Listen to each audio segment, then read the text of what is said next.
Today on the show, we're taking a look at the new 2024 Ford Mustang Premium GT with the Performance package, and we're going to take a look at about a couple things that we do like about this car, because what's not to like about it? It's got a big V8 engine in it and makes a lot of horsepower, but there's also been some things that we do not like about it, and one quality issue that, well, really two quality issues that I think Ford should improve on before they release these things out of the plant. So if you want to know what those are, join in right now. And if you're new to my channel, my name is David Boyd, and I have a passion for cars, trucks, SUVs, you name it, and we like to talk about it here on the channel. So if you like this, click the old like button, think about giving a subscription, and let's get into this car.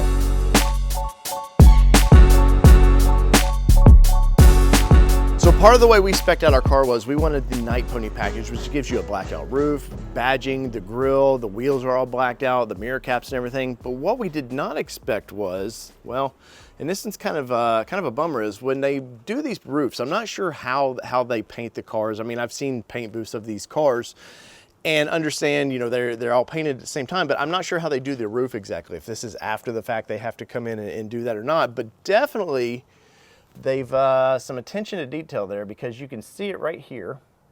Get my finger out of the shade there.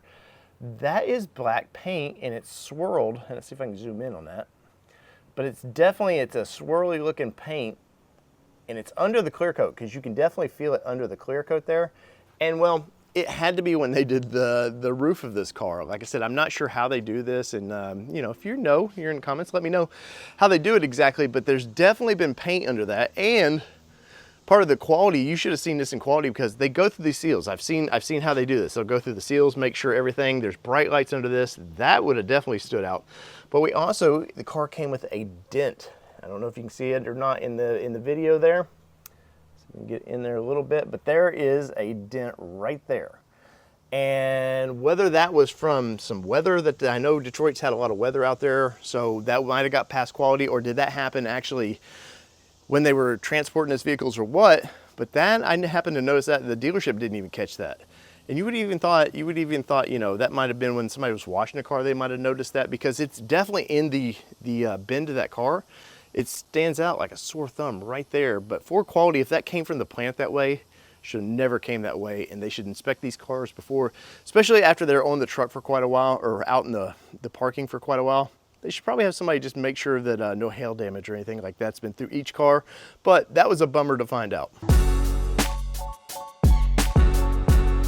Two of things that I've noticed about this car that's been kind of a pain in the butt, and has to do with the screen right here, but it's not what you think. It's the HVAC controls of this car. Now, with Mustang, they went very minimalist with all the knobs. You know, you have your start button, you have all your pony buttons, and your hazards, and you do get a volume knob here. But past that, everything is built into the screen, which is not always the bad, you know, the kind of the worst thing. But the problem I've had is the HVAC of this thing, because it just, every time I want to make just a quick adjustment, well, it seems like you've got, you know, you have some buttons down here that you can quickly do it, but you push it, and then it brings up another button where you can adjust the levels of air, the coolness, however you want to work with that way. And the problem I have is, when we were coming back, we happened to notice this after we bought the car, and this was kind of expected, but when we bought the car, we're driving back from Detroit to Tennessee, and well, we were on a bumpy road.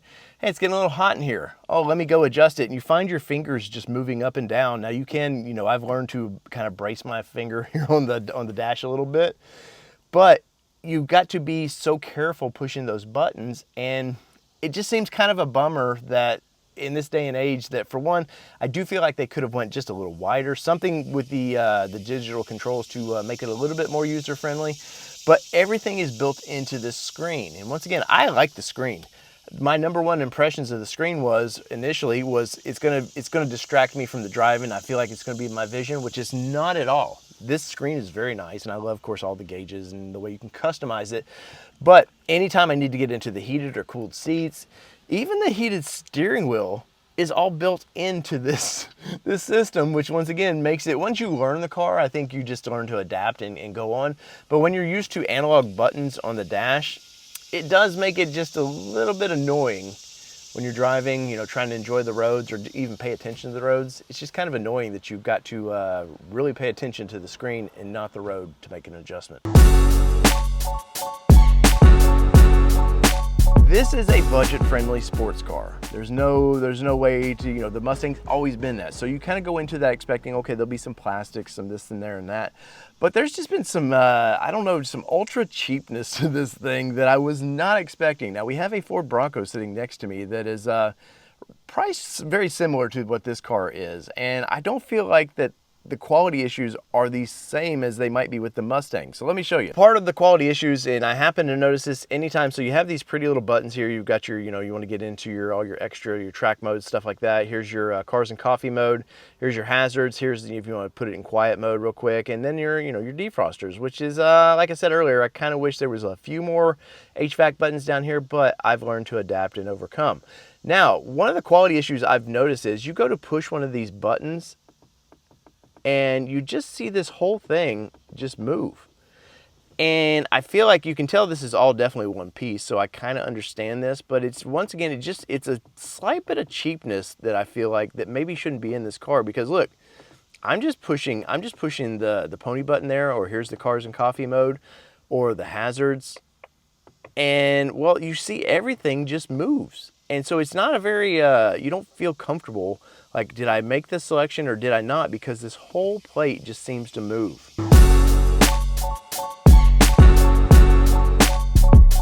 Along with that issue, and these are very nitpicky issues, so in the comments below, I understand that you'll be people that'll be, you're gotta learn to expect certain things of the car, and which I do. And this is just me kind of being a little bit nitpicky, my first impressions of this car, but they shouldn't do this. So we got a sensor up here, and as you can see, and I can see the little latches there, it does not stay down. So therefore, half of it's sticking up, half of it's not. And in a $57,000 car, I don't expect the little sensor button to almost pop itself out of the dash, which is kind of a bummer.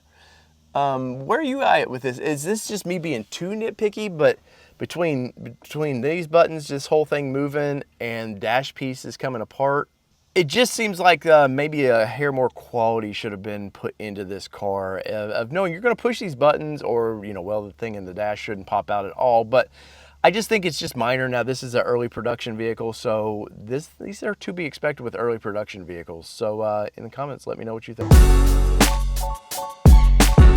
So this one here is just, and this is a nitpick of mine. It's across all manufacturers do this, but it's trim pieces, it's dash pieces, it's the buttons to push the locks in or out. And let me show you. So $57,000 sports car, I think the interior looks great. I know people have been like, well, this was in the last generation, this whole look. I don't care, that doesn't bother me at all. It's still a newer car, you get a lot of newer features, and I find the trim pieces all look great. The kind of faux carbon fiber-ish looking stuff is great for the price point of this car. But what's kind of odd to me is how Ford just uses these same buttons over and over and over. Whether it be your entry-level beater, or or a higher-end car, these buttons just seem to be kind of the same thing, including the light switches.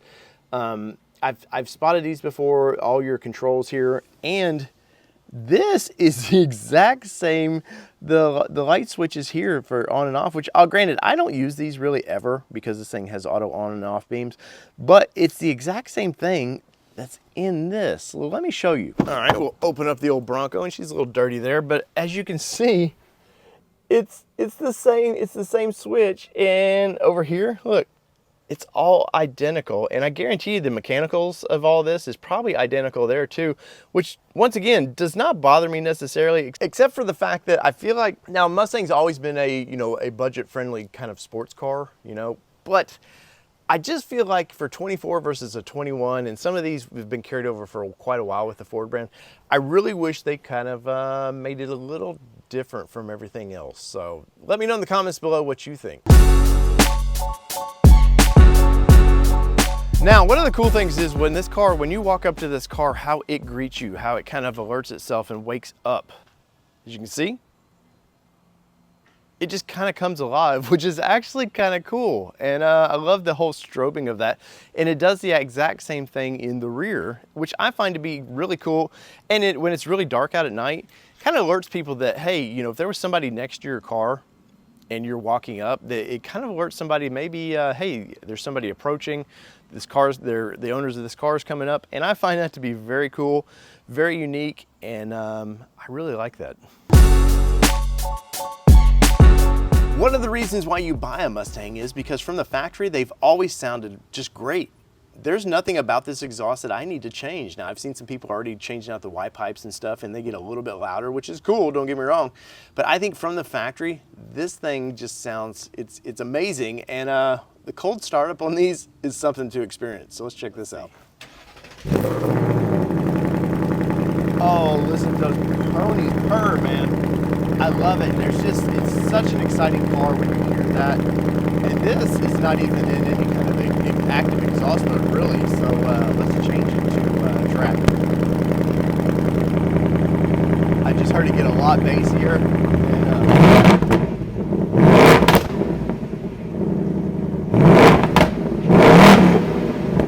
I love it.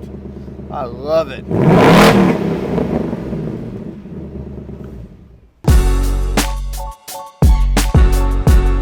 Design-wise, I actually like this car. This car is taking a lot of heat because it's you know, it's not a generational thing. They didn't really upgrade it. It's almost the same car, which I won't say is or isn't because that's, you know, in the eye of the beholder.